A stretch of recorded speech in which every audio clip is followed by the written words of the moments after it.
अब मज़ीद जान लेते हैं एबनॉर्मल लॉस की प्रॉब्लम के बारे में। तो जैसे कि अपनी लास्ट वीडियो में हमने एबनॉर्मल लॉस की प्रॉब्लम देखी थी, जो कि हमें मारिया इनकॉर्पोरेशंस की अवेलेबल थी। इस प्रॉब्लम के मुताबिक हमें रिक्वायर था कि हम कॉस्ट ऑफ प्रोडक्शन रिपोर्ट, जिसे सीपीआर भी कहा जाता है, सीपीआर बनाएं।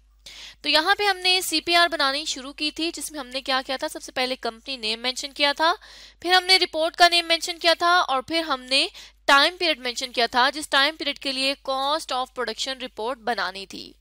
उसके बाद क्वांटिटी स्केड्यूल बनाया था, जिसमें हमने ये लिखा था कि टोटल जो यूनिट्स रिसीव हुए हैं पिछले डिपार्टमेंट से, प्रीसीडिंग डिपार्टमेंट से, वो 30,000 यूनिट्स थे, जिनमें से कहा जाता है कि 25,000 यूनिट्स नेक्स्ट डिपार्टमेंट में ट्रांसफर हो गए और 4,500 यूनिट्स अभी तक स्टिल इन प्रोसेस हैं, इन पर काम चल रहा है।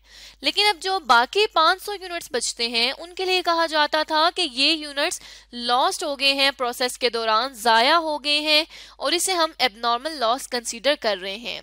एबनॉर्मल लॉस है, इसकी वजह से हमने यहाँ क्वांटिटी स्केड्यूल में इसके यूनिट्स मेंशन किए हैं। साथ ही साथ फिर हमने कॉस्ट चार्ज की थी डिपार्टमेंट को, जिसमें सबसे पहली वो कॉस्ट थी जो कंपनी ने यूनिट्स के थ्रू लास्ट डिपार्टमेंट से रिसीव की थी, जो कॉस्ट थी 1,06,200 रुपए की। अब हमारे पास बाकी जो कॉस्ट थी वो ऐड की थी इसी डिपार्टमेंट ने, जिसमें material cost, labour cost, manufacturing overhead और फिर हमने उसको टोटल कर लिया था। तो मटेरियल की थी 20,825, लेबर की थी 50,850, मैन्युफैक्चरिंग ओवरहेड्स की थी 28,250 रुपीज। इसका टोटल करके हमने टोटल कॉस्ट जो अकाउंट फॉर करनी थी उसको यहाँ पर लिख लिया, जिसमें दोनों कॉस्ट शामिल थी। फिर हमने पर यूनिट कॉस्ट जो है वो पिछले डिपार्टमेंट से जितनी आई थी उसको तो कैलकुलेट कर लिया था, लेकिन हमारे पास जो कॉस्ट इस डिपार्टमेंट में ऐड हुई है, मटेरियल, लेबर और मैन्युफैक्चरिंग ओवरहेड, उसकी पर यूनिट कॉस्ट बच गई थी, जिसके लिए हमने यहाँ पर बात की थी कि इक्विवेलेंट यूनिट्स बनाएंगे और फिर ये देखेंगे कि कितनी यूनिट कॉस्ट बनती है इन तीनों की। इक्विवेलेंट यूनिट्स क्या होते हैं? इक्विवेलेंट यूनिट्स में ये पता चलता है कि अगर कितनी यूनिट्स एक्चुअली कंप्लीटेड हैं। तो यहाँ पे सबसे पहले इक्विवेलेंट यूनिट्स हम बनाएंगे मटेरियल की, और अगर क्वेश्चन की तरफ आए तो हम देख सकते हैं कि 25,000 यूनिट्स ट्रांसफर हो चुकी थी, 4,500 रिमेनिंग है और 5,000 यूनिट्स जो हैं वो लॉस हो गई हैं, और ये लॉस भी जो है वो एबनॉर्मल लॉस है। तो अगर हम देखें तो 25,000 यूनिट्स में हमने ऐड कर देनी है 4,500 यूनिट्स और फिर ऐड कर देनी है एबनॉर्मल लॉस यूनिट्स। और एबनॉर्मल लॉस के लिए साथ ही साथ ये इंफॉर्मेशन थी यहाँ क्वांटिटी स्केड्यूल में भी लिखी हुई कि ये आधा मटेरियल से कंप्लीटेड है। तो हमने यहाँ पे मटेरियल का हाफ जो है, इन एबनॉर्मल लॉस में मटेरियल की हाफ यूनिट्स को हमने ऐड कर देना है, जो कि हमारे पास 250 बनेगा। जब हम इन सबको कैलकुलेट करेंगे तो ये आ जाएगा 29,750 यूनिट्स। मतलब मटेरियल की जो यूनिट्स एक्चुअली कंप्लीटेड हैं वो हमारे पास 29,750 यूनिट्स हैं। अब जैसे हमने मटेरियल के लिए इक्विवेलेंट यूनिट्स बनाई हैं, इसी तरह से लेबर और फैक्ट्री ओवरहेड्स के लिए भी हम इक्विवेलेंट यूनिट्स बना लेंगे, जिनमें अगर देखा जाए तो क्वांटिटी स्केड्यूल में ये शो किया जा रहा है कि जितनी यूनिट्स ट्रांसफर हो गई हैं वो तो फुली कंप्लीटेड हैं, लेकिन जो स्टिल इन प्रोसेस है वो मटेरियल से तमाम कंप्लीटेड थी, इसलिए हमने मटेरियल की ऑल यूनिट्स ऐड की थी, जबकि लेबर और मैन्युफैक्चरिंग ओवरहेड की 2/3 कंप्लीटेड है।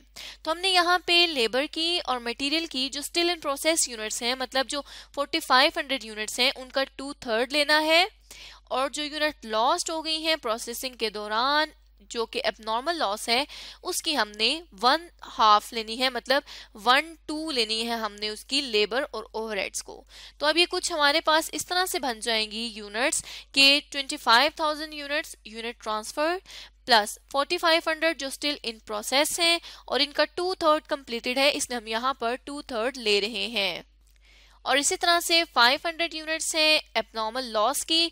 तो यहाँ पे डिफरेंस ये है एबनॉर्मल और नॉर्मल लॉस का कि हम नॉर्मल लॉस की इस तरह से सेपरेटली इक्विवेलेंट यूनिट्स नहीं बनाते, जबकि एबनॉर्मल लॉस को हम देख रहे हैं कि वो जितना कंप्लीटेड है हम उतनी उसकी यूनिट्स बना रहे हैं। अब जब हम इनको कैलकुलेट करेंगे तो ये आ जाएगा 28,250 units of labour and factory overhead. हम यहाँ पे दोनों के लिए अलग भी बना सकते हैं, लेकिन दोनों की कंप्लीशन की रेशो सेम है, इसलिए हम एक ही जगह पर लेबर और फैक्ट्री ओवरहेड्स की यूनिट्स बना रहे हैं। उसके बाद यहाँ तक हमने इक्विवेलेंट यूनिट्स बना ली हैं। अब हमने देखनी है कि यूनिट कॉस्ट क्या होगी मटेरियल, लेबर और फैक्ट्री ओवरहेड्स की। तो सबसे पहले मटेरियल्स की देखें तो मटेरियल की जो कॉस्ट आ रही थी वो हम देख सकते हैं आ रही थी 20,825 रुपीज। हमने इस कॉस्ट को इक्विवेलेंट यूनिट्स पर डिवाइड करना है। उसके लिए हम क्या करेंगे कि यहाँ पर 20,825 को डिवाइड कर देंगे 29,750 यूनिट्स के साथ, जो कि मटेरियल की इक्विवेलेंट यूनिट्स हैं। जब हम इसको कैलकुलेट करेंगे तो ये आ जाएगा 0.70 rupees per unit of material. जिस तरह से हमने मटेरियल के लिए कॉस्ट कैलकुलेट की है, इसी तरह से हम लेबर के लिए भी करेंगे कि लेबर की जो कॉस्ट थी 50,000 समथिंग, हमने इसको डिवाइड कर देना है लेबर की जो यूनिट्स आ रही थी 28,250 उसके साथ। तो ये जब हम कैलकुलेट करेंगे तो ये आ जाएगी 1.8। इसी तरह से फैक्ट्री ओवरहेड की भी हमने पर यूनिट कॉस्ट कैलकुलेट कर लेनी है, और ये जब हम कैलकुलेट कर लेंगे तो ये भी आ जाएगी ₹1 की फैक्ट्री ओवरहेड की कॉस्ट। अब हम देख सकते हैं कि जो कॉस्ट चार्ज करनी है डिपार्टमेंट को, उसके लिए हमारे पास मटेरियल, लेबर और मैन्युफैक्चरिंग ओवरहेड तीनों की कॉस्ट आ गई है, जो कि 0.70 है, 0.18 है और साथ ही साथ 1 है। अब अगर एबनॉर्मल लॉस को देखा जाए तो यहाँ पे हमने जब यूनिट कॉस्ट चार्ज की है तो ये जो यूनिट्स हमने डिवाइड किए हैं ये सिर्फ मटेरियल के नहीं है, बल्कि इसमें हमने साथ ही साथ एबनॉर्मल लॉस की यूनिट्स को भी चार्ज किया है। तो इसका मतलब है कि जिस तरह से एक अच्छी प्रोडक्ट को, एक गुड प्रोडक्ट को कॉस्ट चार्ज की जाती है, उसी तरह से एबनॉर्मल लॉस की यूनिट्स को भी कॉस्ट चार्ज की जाती है। क्योंकि जब हमने यहाँ पर इक्विवेलेंट यूनिट्स बनाए थे जो कि 500 थे, तो उसका 1/2 कंप्लीटेड था। इसका मतलब है कि वो 50% कंप्लीटेड थी, तो हमने उन 50% यूनिट्स को भी इक्विवेलेंट यूनिट्स का पार्ट बनाया है, और ये साबित किया है कि कंपनी जब भी एबनॉर्मल लॉस को ट्रीट करेगी, हमेशा एक गुड प्रोडक्ट की जो कॉस्ट है उसी तरह से एक एबनॉर्मल लॉस यूनिट की कॉस्ट भी चार्ज की जाएगी। तो यहाँ से अब हमने कॉस्ट यहाँ पर लिख ली है। अब अगर टोटल कॉस्ट देखें कि कितनी इस डिपार्टमेंट में ऐड की है, तो जिस तरह से यहाँ पे हमने मटेरियल, लेबर और मैन्युफैक्चरिंग ओवरहेड की टोटल कॉस्ट का टोटल किया था, उसी तरह से हमने यहाँ पर यूनिट कॉस्ट का भी टोटल कर देना है।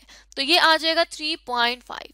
अब अगर देखें कि कितनी टोटल कॉस्ट अकाउंट फॉर करनी है, मतलब कितनी कॉस्ट को हमने लगाना है, तो उसके लिए हम 3.54 जो कि पिछले डिपार्टमेंट की कॉस्ट थी और जो अभी इस डिपार्टमेंट की है 3.5, इन दोनों को ऐड कर देना है। तो ये 7.04 पर यूनिट हमारे पास आ जाएगी, जो कि डिपार्टमेंट 2 की कॉस्ट है। अब इस कॉस्ट को अकाउंट फॉर करते हैं, इसका पूरा ट्रैक चेक करते हैं कि कॉस्ट किस किस तरह से आगे बढ़ेगी। तो उसके लिए हम यहाँ पर एक हेडिंग दे देते हैं, cost accounted for as follows की। उसमें सबसे पहले हमने ये लिखना है कि कितनी यूनिट्स ट्रांसफर हुई हैं नेक्स्ट डिपार्टमेंट को, उसकी कॉस्ट। तो यूनिट जो नेक्स्ट डिपार्टमेंट को ट्रांसफर हुई थी वो थी 25,000, और जो इस डिपार्टमेंट में कॉस्ट लगी है, जो कॉस्ट हमने अकाउंट फॉर करनी है, वो है 7.04। तो यहाँ पे हमने 25,000 को मल्टीप्लाई कर देना है 7.04 पर यूनिट से, तो ये हमारे पास 1,76,000 रुपीज की टोटल कॉस्ट आ जाएगी। उसके बाद जो प्रीसीडिंग डिपार्टमेंट से कॉस्ट आई थी, हमने उसको भी यहाँ ऐड करना है। अगर देखें तो वो हमारे पास सबसे पहले एबनॉर्मल यूनिट्स की कॉस्ट आ जाएगी, क्योंकि एबनॉर्मल यूनिट्स को भी हम as a good product charge करते हैं। तो यहाँ पे हम क्या करेंगे, 500 यूनिट्स थी और उसको हम मल्टीप्लाई कर देंगे 3.54 से, तो ये हमारे पास आ जाएगी 1,770 रुपीज। क्योंकि ये जो 500 यूनिट्स आए हैं ये भी बेसिकली पिछले डिपार्टमेंट से ही आए हैं, लेकिन ये लॉस्ट हो चुके हुए हैं, तो इनको भी हम कॉस्ट चार्ज करेंगे, क्योंकि एबनॉर्मल लॉस को कंपनी कंट्रोल कर सकती है मेजर्स लेकर, लेकिन यहाँ पर मेजर्स नहीं लिए गए, जिसकी वजह से एबनॉर्मल लॉस हो गए, एक बड़ी अमाउंट का लॉस है, इसलिए हम इसको यहाँ पर चार्ज कर रहे हैं। उसके बाद कॉस्ट हमने मटेरियल, लेबर और फैक्ट्री ओवरहेड को भी चार्ज करनी है, और ये इसी तरह से क्योंकि 500 जो यूनिट्स हैं ये हमारे पास एबनॉर्मल लॉस के हैं और इसको हमने पिछले डिपार्टमेंट की कॉस्ट भी चार्ज करनी है। तो हम इसी तरह से अब देखें मटेरियल की, तो मटेरियल जो है एबनॉर्मल लॉस में 500 यूनिट्स थी और 1/2 जो है वो कंप्लीटेड था और 1 यूनिट की कॉस्ट जो है वो है 0.70 रुपीज। अब जब हम इसको कैलकुलेट करेंगे तो ये हमारे पास 175 आ जाएगा। अब हम देख रहे हैं कि जो यूनिट ट्रांसफर की हैं उसके बाद यहाँ पे हम एबनॉर्मल लॉस की यूनिट्स को ले रहे हैं। 1 बाय 1 हमने हर चीज को कंसीडर करना है। क्वांटिटी स्केड्यूल में देखें तो उसमें भी इसी तरह से 3 हमारे पास कैटेगरीज आ रही थी। एक unit transfer to next department जिसपे तमाम तरह की कॉस्ट अप्लाई हो चुकी है और उसको हमने टोटल करके यहाँ पर लिख लिया है। उसके बाद हमने देखें तो हमारे पास 2 तरह की और यूनिट्स की कैटेगरीज बचती हैं। एक है स्टिल इन प्रोसेस और एक है यूनिट लॉस्ट। अभी हम ट्रीट कर रहे हैं यूनिट लॉस को जो कि एबनॉर्मल लॉस है, जिस वजह से हम यहाँ पर सारी कैलकुलेशंस परफॉर्म कर रहे हैं। अब यहाँ पर जैसे हमने मटेरियल की कॉस्ट को कैलकुलेट किया है इसी तरह से हम लेबर और फैक्ट्री ओवरहेड की कॉस्ट को भी कैलकुलेट करेंगे तो ये 450 और ये 250 रुपीस की कॉस्ट आ जाएगी। अब ये एबनॉर्मल लॉस की यूनिट्स हैं तो इनका हम सबसे पहले टोटल यहाँ बाहर लिखेंगे क्योंकि फर्स्ट कैटेगरी का टोटल हमने यहाँ लिख दिया। नेक्स्ट जो कैटेगरी है वो है एबनॉर्मल लॉस, उसका हमने टोटल कर लेना है जिसमें हमने चारों प्रोडक्ट्स चारों जो हमारे पास कॉस्ट है इनका टोटल किया है और वो आ जाएगा 2645 रुपीज। उसके बाद जो थर्ड कैटेगरी बच गई है वो बच गई है work in process ending inventory की, जिसके लिए हमें ये कहा जाता है कि जो प्रीसीडिंग डिपार्टमेंट की कॉस्ट है सबसे पहले वर्क इन प्रोसेस को वो कॉस्ट चार्ज करेंगे। तो वर्क इन प्रोसेस की यूनिट्स थी 4500 जिसको हम प्रीसीडिंग डिपार्टमेंट की कॉस्ट चार्ज करेंगे जो कि 3.54 हमने यहाँ पर कैलकुलेट की थी। अब इसको जब हम कैलकुलेट करेंगे तो ये हमारे पास आ जाएगा 15,930 रुपीज। इसी तरह से जिस हमने यहाँ पर एबनॉर्मल लॉस के लिए मटेरियल, लेबर और फैक्ट्री ओवरहेड्स की अलग अलग यूनिट्स को देखा था, यहाँ पे भी हम यही करेंगे कि सबसे पहले मटेरियल की यूनिट्स देखेंगे। तो मटेरियल तमाम जो है वो कंप्लीटेड है, इसलिए हम मटेरियल को 4500 करेंगे और मल्टीप्लाई कर देंगे डायरेक्टली 0.70 से जो कि हमने कैलकुलेट किया था। जब हम इसको कैलकुलेट करेंगे तो ये हमारे पास आ जाएगा 3150 रुपीज का मटेरियल की कॉस्ट। इसी तरह से लेबर पे आएंगे तो लेबर के लिए कहा गया है कि लेबर अभी सिर्फ और सिर्फ 2/3 कंप्लीटेड है, तो यहाँ पे हमने 2/3 को मल्टीप्लाई कर देना है 1.80 से, तो ये आ जाएगी कॉस्ट 5400 रुपीज की। और इसी तरह से फैक्ट्री ओवरहेड भी 2/3 कंप्लीटेड है तो हमने उसकी भी कॉस्ट को कैलकुलेट कर लिया 3000 रुपीज। अब हमने थर्ड कैटेगरी जो है जो कि work in process ending inventory की है इसका भी टोटल कर लेना है और ये टोटल आ जाएगा 27,480 रुपीज। अब हमने करना है इन तीनों कैटेगरीज का टोटल और देखना है कि क्या ये कॉस्ट अकाउंट फॉर करने के बाद उतनी ही कॉस्ट आ रही है जितनी हमने अकाउंट फॉर करनी थी या नहीं आ रही। तो यहाँ पे हम उसके लिए क्या कर लेंगे, टोटल कॉस्ट लिख लेंगे कि कितनी हमने अकाउंट फॉर की है। उसके लिए सबसे पहले फर्स्ट कैटेगरी जो कि यूनिट ट्रांसफर कर दी है वो, उसके बाद एबनॉर्मल लॉस की यूनिट्स जो कि हमने जितनी कंप्लीटेड थी उसके मुताबिक कॉस्ट चार्ज की वो, और लास्ट में work in process ending inventory को हमने ऐड कर दिया तो ये आ जाएगी 2,06,125 रुपीज। अब देखें तो यहाँ पर जितनी कॉस्ट अकाउंट फॉर करनी थी वो और जितनी कॉस्ट हमने अकाउंट फॉर की है वो, ये दोनों कॉस्ट अगर सेम आ रही हैं इसका मतलब है कि कंपनी ने अपनी CPR cost of production report जो है वो दुरुस्त बनाई है। तो यहाँ पे जो एबनॉर्मल लॉस का फर्क था वो ये था कि नॉर्मल लॉस की कॉस्ट को हम इस तरह से यूनिट पर अकाउंट फॉर नहीं करते, लेकिन यहाँ पे हमने यूनिट पर अकाउंट फॉर की है प्रॉपर तरीके से एबनॉर्मल लॉस की यूनिट्स को, जिस तरह से हम वर्क इन प्रोसेस यूनिट्स को चार्ज करते हैं वैसे ही। तो इस तरह से आज के इस वीडियो में हमने जान लिया कि कोई भी ऑर्गेनाइजेशन एबनॉर्मल लॉस को ट्रीट करते हुए किस तरह से कॉस्ट ऑफ प्रोडक्शन रिपोर्ट बनाती है, और हमने मारिया इनकॉर्पोरेशंस के लिए कॉस्ट ऑफ प्रोडक्शन रिपोर्ट को कंप्लीट कर लिया।